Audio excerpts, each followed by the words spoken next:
إن الحمد لله نحمده ونستعينه ونستغفره. Tous les éloges reviennent de droit à Allah.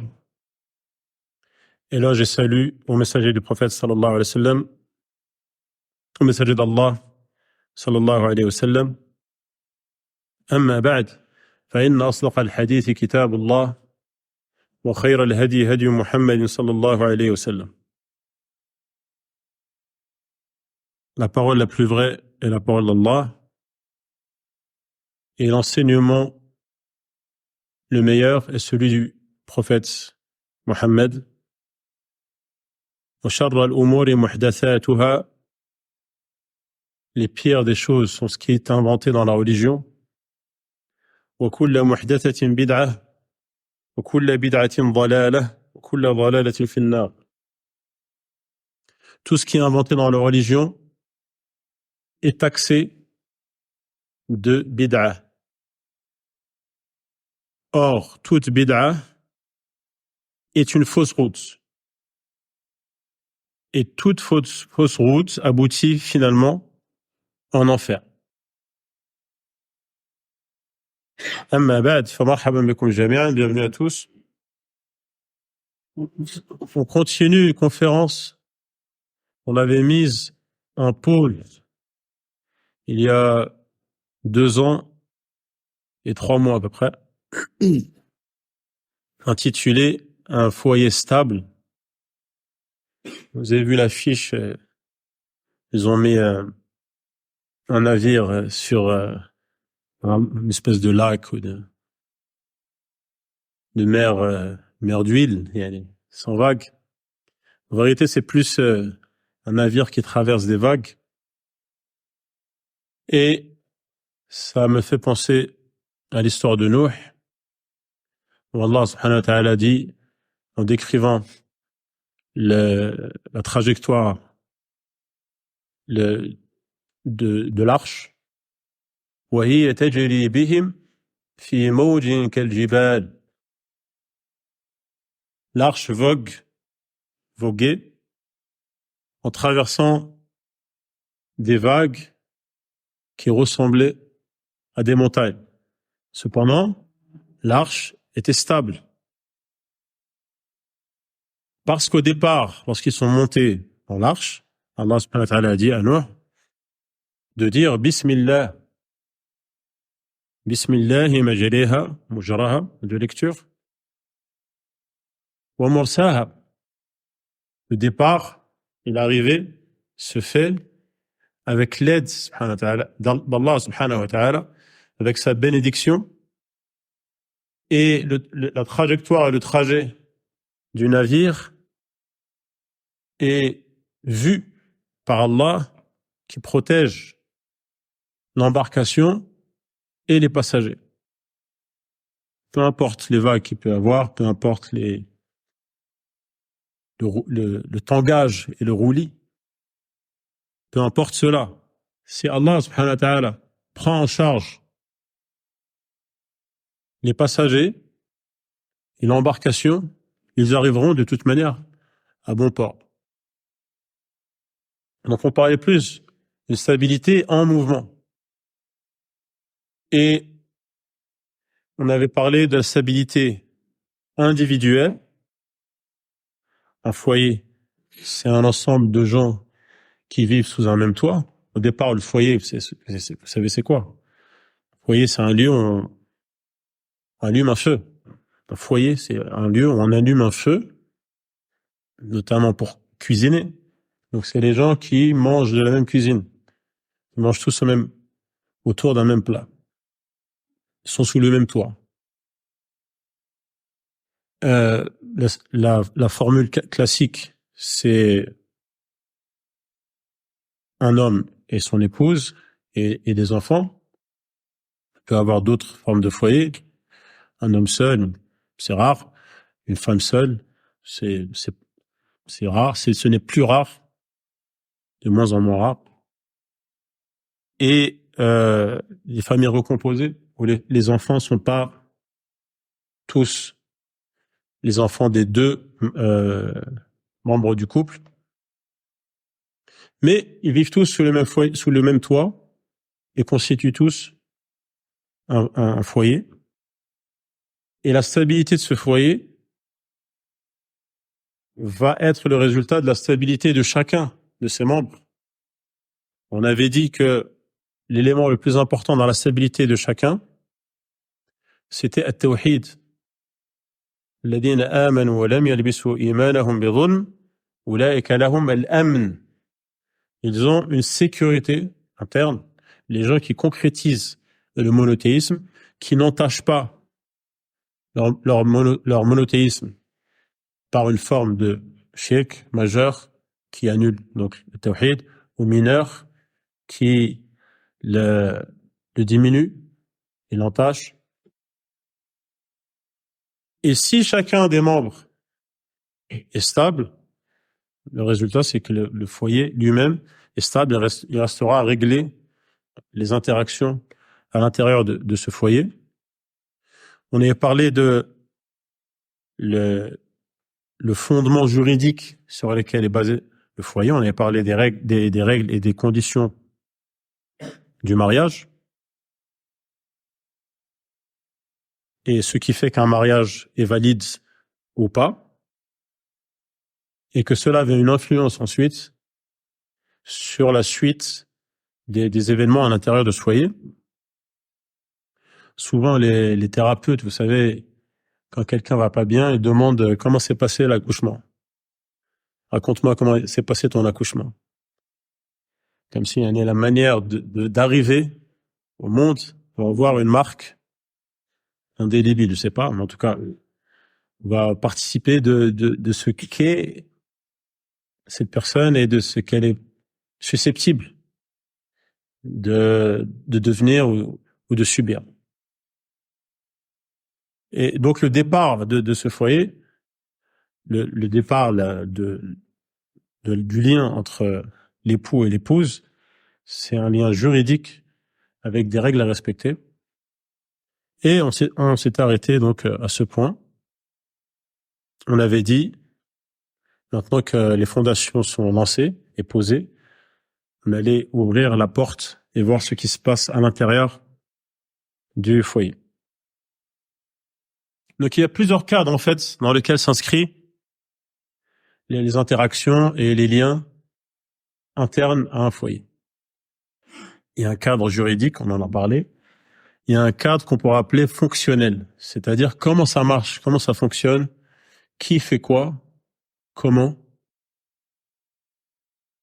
Et donc, avant d'entrer dans le détail, il faut rappeler quelque chose d'extrêmement important, qui est une base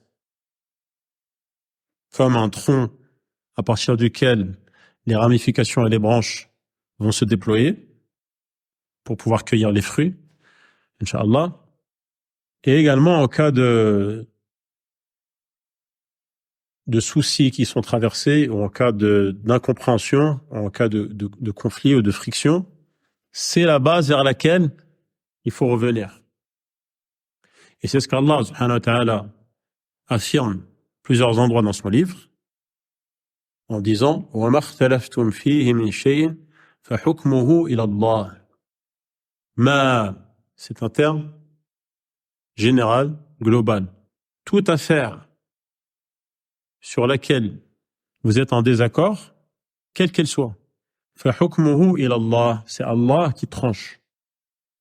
C'est Allah qui en détermine la sentence. Qu'est-ce qu'il en est? Est-ce que c'est permis? C'est pas permis? On a le droit dans quelle mesure? Quelles sont les limites? Qu'est-ce qui est recommandé, déconseillé? Et ça, c'est un élément essentiel dans la conviction du croyant. وَمَا كَانَ لِمُؤْمِنٍ وَلَا مُؤْمِنَةٍ, qu'il s'agisse de l'homme ou de la femme.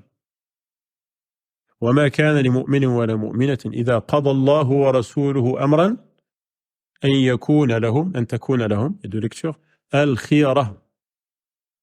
Il n'y a plus de choix possible. Il n'y a plus d'alternative envisageable après qu'Allah ait rendu le jugement et déclaré une chose permise ou pas, après que le prophète sallallahu alayhi wa sallam ait défini ce qu'il en est au niveau des lois de tel ou tel point.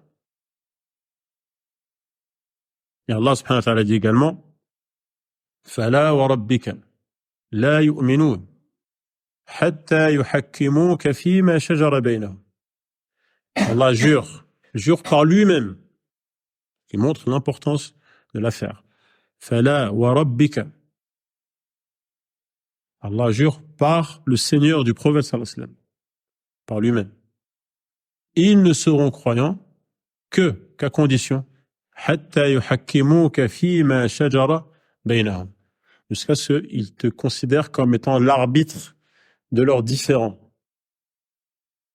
C'est-à-dire que tous les croyants, donc y compris l'homme, la femme, les enfants, la famille de manière générale, la société de manière générale, tous les croyants, toutes les croyantes, ont le même référent, qui est le prophète sallallahu alayhi wa sallam, lorsque ils sont en désaccord sur un point.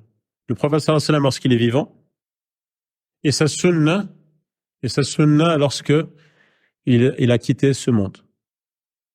Parce qu'il a quitté ce monde, revenir à la sunna du prophète sallallahu alayhi wa sallam. Bien entendu, les savants permettent aux gens ordinaires comme nous de savoir quelle est cette sunna et qu'est-ce qu'il y a à faire dans telle ou telle situation. Comme Allah a dit dans l'autre verset, فَاسْأَلُوا أَهْلَ الذِّكْرِ إِن كُنتُمْ لَا تَعْلَمُونَ.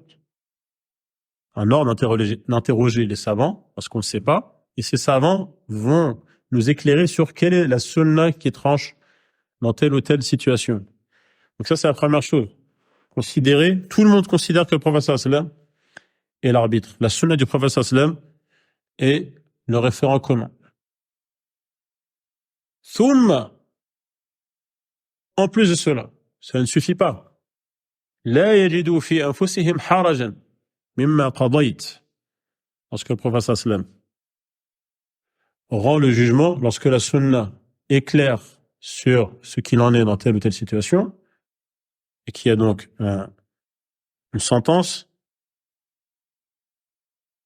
le croyant n'est pas gêné. Ça ne le dérange pas ce qu'il y a à faire ou à ne pas faire, ce qui est déclaré, autorisé ou pas. Il n'y a pas en lui une friction. Il ne sent pas une oppression dans son cœur. C'est-à-dire que son cœur s'élargit pour accepter l'islam dans son ensemble, dans ce qui en apparence peut être à son avantage ou pas.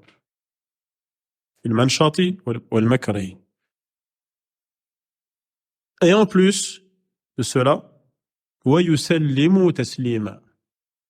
et qu'ils se soumettent complètement. Tasliman, ça appuie, ça donne une intensité supplémentaire. Donc le croyant, il est complètement apaisé par les lois d'Allah et de son prophète, et il n'oppose aucune résistance à l'islam. Et son cœur est complètement réceptif à l'islam. Comme Allah subhanahu wa ta'ala dit, فَمَنْ يُرِدِ اللَّهُ أَنْ يَهْدِيَهُ يَشْرَحْ صَدْرَهُ لِلْإِسْلَامِ. يَشْرَحْ. Donc le cœur, il est dilaté, il n'est pas restreint, il n'est pas serré. Il est suffisamment accueillant, les bras ouverts, toutes les lois qui viennent de la part d'Allah qui font partie de l'islam. Bien entendu, ça c'est un point incontournable pour que la stabilité dans le foyer s'installe de manière durable et que s'il y a donc des à-coups et des sursauts ou des soubresauts en cours de route, que les choses reviennent rapidement dans l'ordre. Et justement, Allah subhanahu wa ta'ala a défini la place de chacun dans le foyer. Au sujet des maris, Allah subhanahu wa ta'ala dit « Ar-rijalu qawwamuna 'ala an-nisa » Allah déclare que les hommes ont la charge des femmes. Et Allah, subhanahu wa ta'ala, comme on a l'habitude, explique la sage raison. Car chaque loi dans l'islam est conforme à une sage raison. Souvent, Allah nous la dévoile, des fois, elle n'est pas dévoilée, mais on sait que de toute manière, il y a une sage raison. Et ça, tout le monde doit le savoir, commencer par la femme. Allah a dit, Bima faddala Allahu ba'dahum ala ba'd. Allah a accordé des propriétés, des facultés, des qualités à l'homme qu'il n'a pas accordé à la femme. C'est le sens de at-tafdil. At-tafdil, al-fadl en arabe, c'est ce qui est en plus. Fadl, ce qui est en plus. Donc, il y a un homme, il y a une femme. Quand on regarde l'homme, on voit qu'il a des éléments qui font partie de son caractère masculin qu'on ne le retrouve pas chez la femme, et qui le prédispose à avoir la charge de la femme, à être responsable de la femme. Premièrement. Qui le prédispose à être celui qui va protéger la femme et non pas l'inverse, qui va être celui qui va entretenir la femme et non pas l'inverse, etc., etc. Qui va être celui qui pourra faire face et empêcher mille et une choses néfastes à la femme et au foyer de manière générale, que ne pourra pas faire la femme. Physiquement, je pense que c'est évident, quand on voit des hommes et des femmes, c'est évident que physiquement, l'homme a des avantages physiques au niveau de la résistance et de la force et de la puissance et de l'endurance que n'a pas la femme, qui prédispose à aller gagner son pain et entretenir le foyer, que n'a pas la femme, etc., au niveau psychologique et autres aspects. Allah subhanahu wa ta'ala dit « وَلَيْسَ الذَّكَرُ كَالْأُنْثَى » L'homme et la femme ne sont pas identiques. Ils ne sont pas identiques. Contrairement au matraquage dans certaines sociétés qu'on fait aux enfants depuis leur enfance en disant que les deux sont interchangeables et que finalement c'est la même chose. Non, ce n'est pas la même chose. Dans quel contexte Allah subhanahu wa ta'ala affirme cela? وَلَيْسَ الذَّكَرُ كَالْأُنْثَى. Dans quel contexte?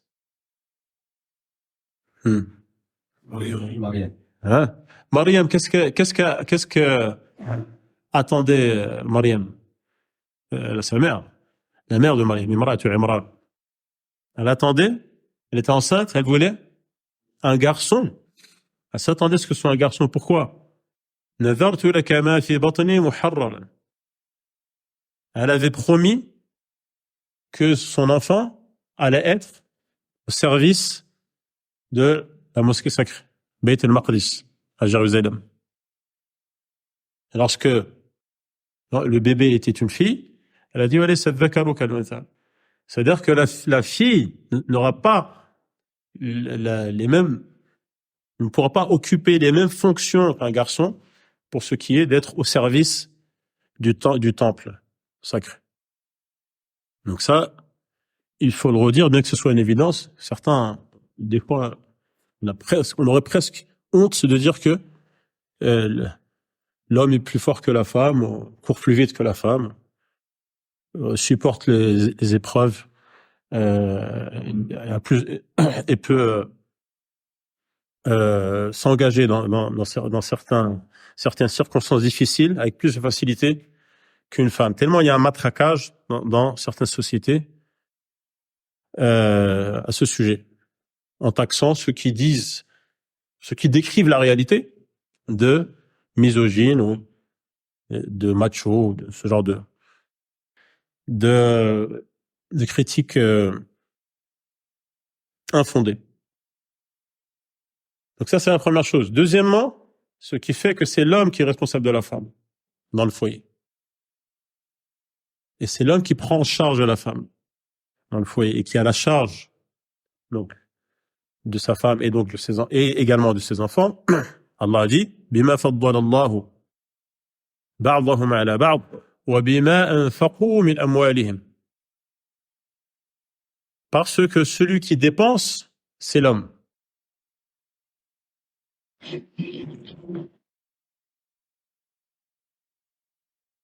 Celui qui dépense religieusement parlant, celui qui a la charge de la dépense. Vous savez que dans le style des textes en islam, des fois, pour dire qu'une chose est un devoir, elle est décrite comme étant une réalité. Donc là, c'est décrit comme étant une réalité. Et c'est également un devoir. Comme parlant du périmètre sacré de la Kaaba. C'est une information. Mais c'est également, en vérité, un ordre. Celui qui entre dans le périmètre sacré doit être mis à l'abri et ne doit pas être inquiété. Et de se sentir en sécurité. Donc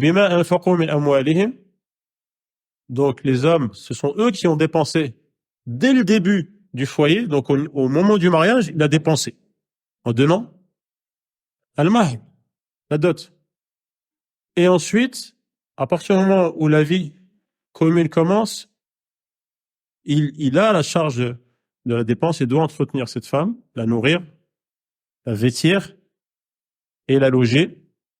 Et de manière générale, comme Allah subhanahu wa ta'ala dit, وَعَاشِرُوهُنَّ بِالْمَعْرُوفِ, ce qui est communément reconnu comme étant une manière normale de vivre avec une femme, eh bien, c'est ce qui devra être pris en compte.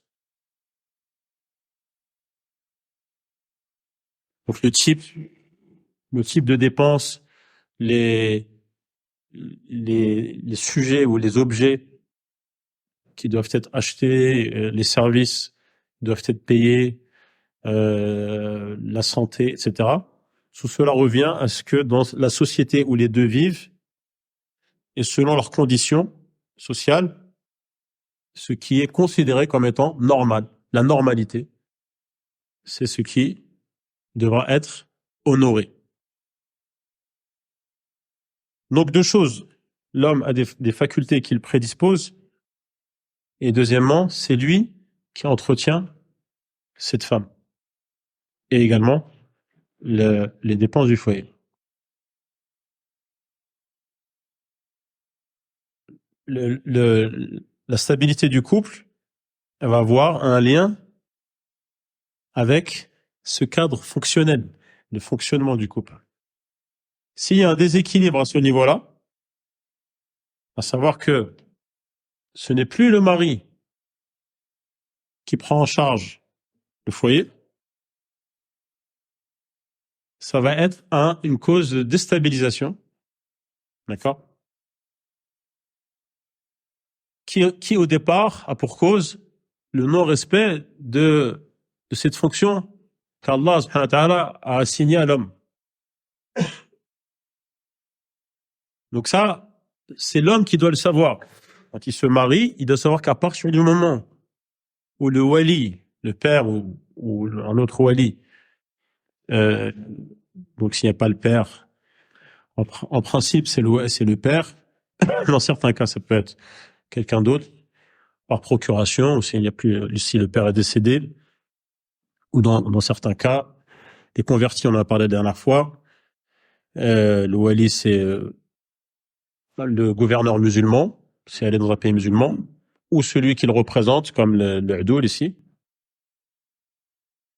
Et aussi, c'est bien à savoir, celui qui va voir un Udoul et le Udoul ne veut pas, il peut lui demander procuration. Voilà, le Udoul veut pas, par exemple, se mouiller, il veut pas conclure un mariage, il demande au Udoul de lui donner procuration.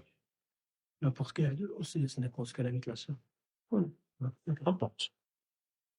Le Udoul représente l'autorité. Et dans un pays non musulman, on a dit c'était celui qui représente la communauté, le directeur du centre islamique de là où elle se trouve. À partir du moment où ce wali te dit « je te marie une telle » et que tu dis « j'accepte », quand tu dis « j'accepte », ça veut dire « j'accepte de la prendre en charge ». Et il n'y a pas besoin de quelque chose de supplémentaire pour que ça devienne obligatoire. Ça fait partie même du contrat du mariage. Il y a des cas où la femme veut participer. Dans ce cas-là, ça ne doit pas interférer avec la base. La base, c'est ce qui était décrit dans les textes qu'on vient de mentionner, que c'est l'homme qui prend en charge le foyer. Si la femme, parce qu'elle a les moyens, ou par bonté, ou par générosité, veut participer aux tâches, ça sera ce qu'on appelle al-fadl, c'est-à-dire quelque chose qui est au-dessus de sa charge et qui ne lui incombe pas au départ. C'est de son bon cœur. Elle veut acheter tel meuble, elle veut participer aux courses, elle veut refaire la peinture, elle veut acheter une voiture. Alhamdulillah, marhaban. Comme Allah subhanahu wa ta'ala dit, فَإِن طِبْنَ لَكُمْ عَنْ شَيْءٍ مِّنْهُ نَفْسًا فَكُلُوهُ هَنِيئًا مَرِيئًا. Il n'y a pas de mal à ce que l'homme profite matériellement de ce que la femme donne de bon cœur, avec de manière tout à fait volontaire et par générosité. Cependant, ce qu'il faut savoir, c'est est-ce que parce qu'elle participe aux frais, cela lui donne une part proportionnelle peut-être dans la direction du foyer et dans la prise en charge du foyer? Non. Bien expliqué ça. Hein? Bien expliqué. Il faut, c'est ce que je fais. C'est-à-dire que si la femme participe aux courses avec le mari, ça ne veut pas dire que c'est une co-mari ou un vice-mari, ou qu'elle a son mot à dire comme le mari. Elle a son mot à dire dans la consultation, dans ce qu'elle pense être bien dans tel ou tel point, mais celui qui a la prise en charge du foyer, comme on vient de le lire dans le verset, c'est l'homme. الرجال قوامون على النساء. Et qawwam, c'est une tournure en arabe qui est bien plus intense que qa'im. D'accord? Ou qa'im ou qayyim. Vous connaissez tous Ibn al-Qayyim. Al-Qayyim, c'est le directeur, celui qui dirige. Il dirigeait une école qui s'appelait Al-Jawziyya. C'est pour ça qu'on l'a dit. Qayyim al-Jawziyya. Vous voyez bien que qawwam, il y a plus de lettres, donc plus d'intensité. C'est-à-dire que c'est lui le chef de qu'on appelle aujourd'hui le chef de famille. Ça, c'est important de recalibrer ce qu'on appelle les schémas de pensée ou les paradigmes, parce que beaucoup ont grandi dans certains pays, on va pas les citer, il n'y a plus de chef de famille, juridiquement parlant. Il y a quelques années, quelques décennies, que le mari est le chef de famille. Et récemment, il y a pas de chef de famille. C'est-à-dire aussi bien l'homme que la femme, ils sont sur le même pied d'égalité au niveau de la voie, la marche du foyer. Alors l'islam délimite.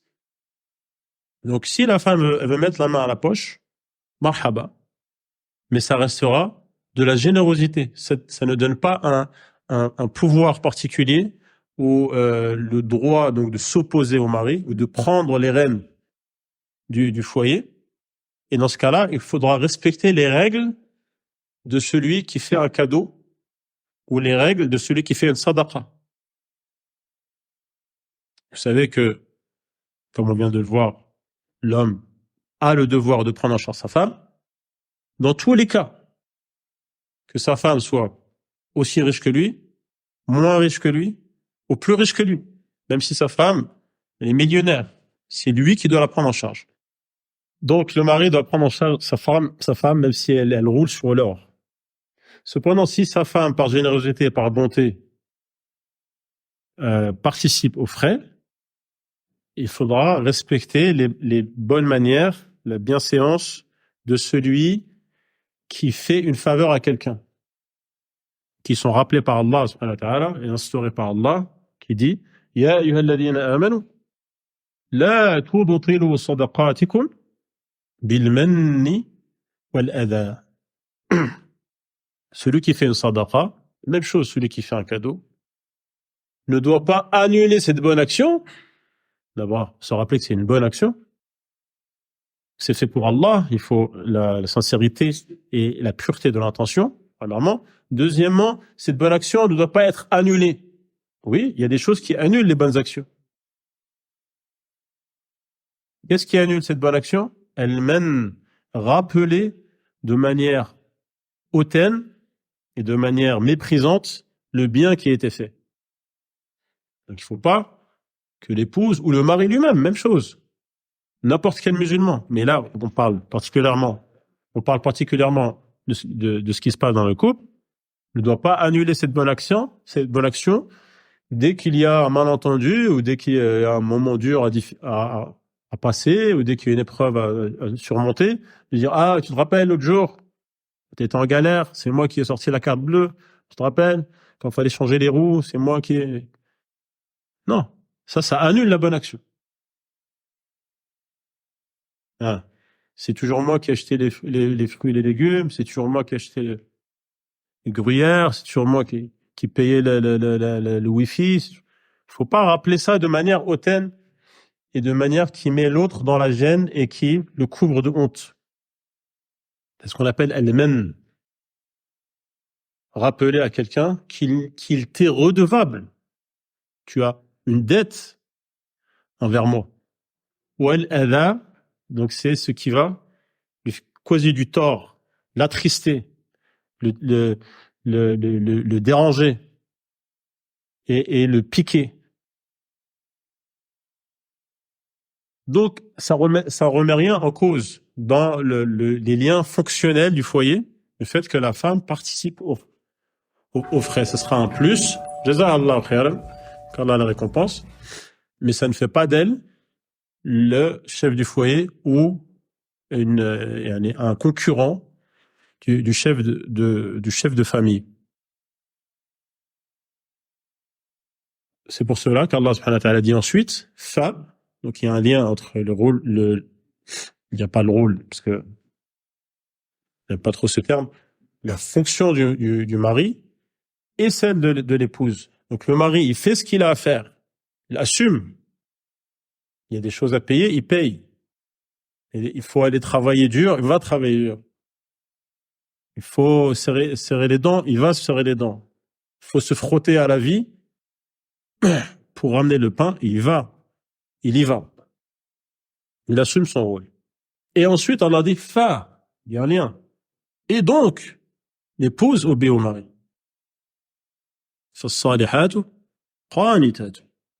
Les femmes pieuses, vertueuses, al-qunut, c'est l'obéissance. Elles obéissent à Allah, bien entendu. Elles obéissent également au mari. Donc la femme a l'obligation d'obéir à son mari tant que ce qu'il ordonne n'est pas haram. Il y a des degrés, des choses qui sont obligatoires et des choses qui sont recommandées et des choses qui sont permises et des choses qui sont déconseillées, mais pas haram. Tant qu'on est dans cette zone ou dans ces zones, la femme doit obéir à son mari. Dès qu'on arrive au haram, la ta'ata li makhlouq fi ma'siyati al-khaliq. Le prophète sallallahu alayhi wa sallam dit innama at-ta'atu fi al-ma'ruf. L'obéissance se limite à ce qui est convenable, c'est-à-dire qu'il n'est pas haram. Il y a un parallèle à faire entre l'obéissance de la femme à son mari pour Allah, pas parce que elle est méprisée ou parce il y a du dédain ou un manque de reconnaissance envers la condition, la jante féminine.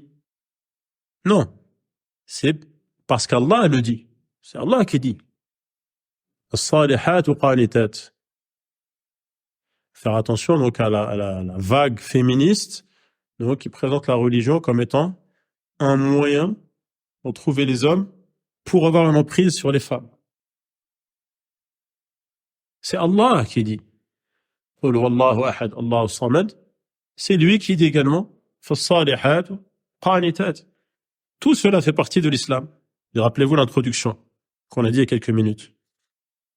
Donc, comme la femme accepte qu'Allah ait dit Inna a'taynaka al-kawthar fasalli li rabbika wanhar, elle doit également accepter فالصالحات قانتات. Qanitat, donc elles obéissent. Elles obéissent à leur mari tant qu'il ne leur donne pas de faire le haram. Il y a un parallèle à faire entre l'obéissance, parce qu'il n'y a pas que les femmes qui doivent obéir. Les hommes aussi doivent obéir, notamment aux gouverneurs musulmans. Et également, tant qu'ils ne leur donnent pas le haram. Même s'il y a une injustice. Même s'il y a une certaine gêne. Même si tous les droits ne sont pas obtenus. Il y a le statut de hakim qui fait que l'obéissance est un devoir. Et c'est cela la maslaha, l'intérêt. Et c'est cela concrétiser ce qui est le mieux. C'est de garder cette obéissance, même si il peut y avoir certains désagréments où parfois on ne voit pas clairement l'intérêt. Cependant, le fait d'obéir pour Allah subhanahu wa ta'ala au mari, tant qu'il n'y a pas de haram, et tant qu'il s'acquitte de ce qui est cité avant. As-salihatu qanitat, avant il y a ar-rijal qawwamun 'ala an-nisa. Il subvient aux besoins de cette femme et aux besoins du foyer. Et donc, la contrepartie, c'est que cette femme ne refuse rien à son mari tant que cela est dans le cadre de ce qui est autorisé. Donc, celui qui doit financer le foyer, c'est le mari. Il peut être aidé par sa femme, il n'y a pas de souci. Ce qui va avoir une influence sur la stabilité du foyer, c'est cette source de financement. Le mari qui va au charbon pour payer le loyer, payer les dettes, pour régler les dettes, pour nourrir, pour vêtir, pour l'enseignement, etc. D'où est-ce qu'il amène cet argent?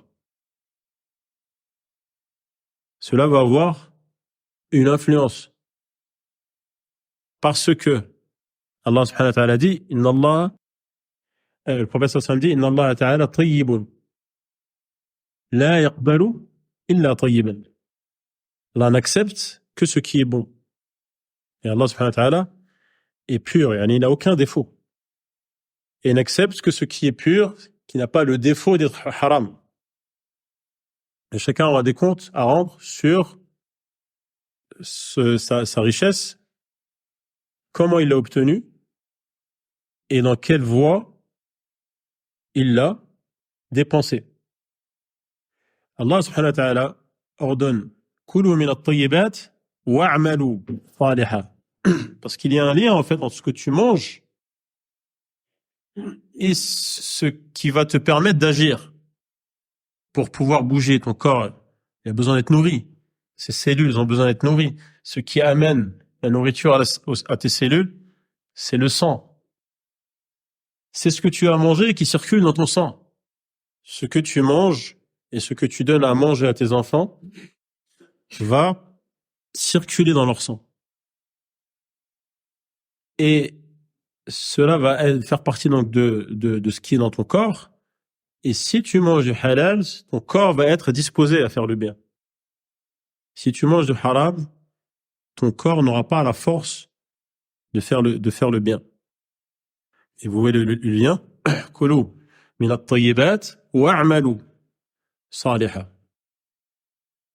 Donc le mari, vu que c'est lui qui finance, doit être attentif à la source de ce qui va finalement se retrouver dans le sang du foyer.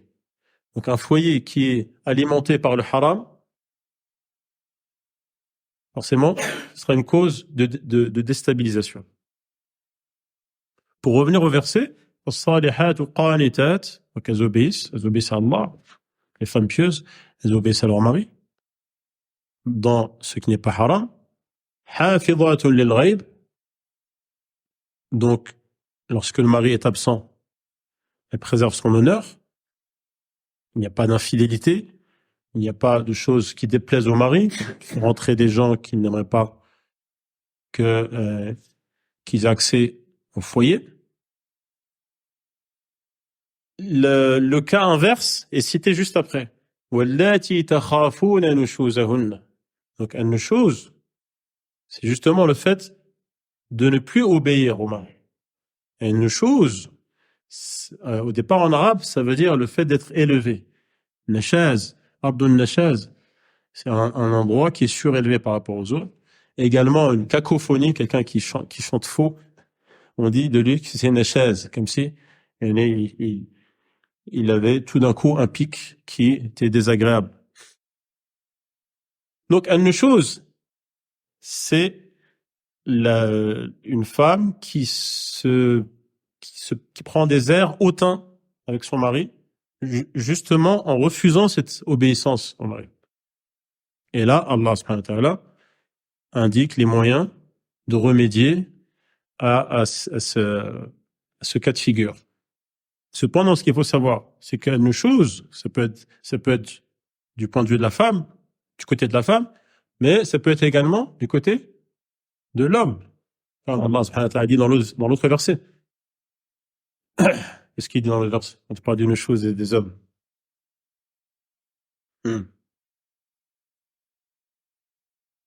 وَإِنِ امْرَأَةٌ خَافَتْ. Donc, al-khawf, c'est-à-dire qu'il y a des prémices. Et ça aussi, c'est important. Le mari, quand il se marie, il a besoin d'être encore plus intelligent. Même s'il était intelligent avant, il doit être encore plus intelligent et déceler les indices. Ne pas attendre que la catastrophe arrive avec armes et bagages. Les indices, déjà, sont le signe de ce qui va être pire. C'est cela qu'Allah subhanahu wa ta'ala dit, وَاللَّاتِي تَخَافُونَ نُشُوزَهُنَّ. Il y a des indices qui arrivent. Il faut dès maintenant prendre les devants. Cela peut être du côté de la femme, mais aussi du côté de l'homme. Comme Allah subhanahu wa ta'ala dit, وَإِنِ امْرَأَةٌ خَافَتْ مِنْ بَعْلِهَا نُشُوزًا أَوْ إِعْرَاضًا. Donc, la remédiation doit être anticipée du côté de la femme, avant que ce soit hors de contrôle et trop compliqué, mais également du côté de l'homme qui commence à traîner des pieds au niveau de ses devoirs et commence à rechigner quant à sa fonction de pilier de la famille. Mais cela sera sûrement dans la conférence numéro 3. Inch'Allah. هذا والله أعلم وصلى الله على محمد وعلى آله وصحبه أجمعين والحمد لله رب العالمين.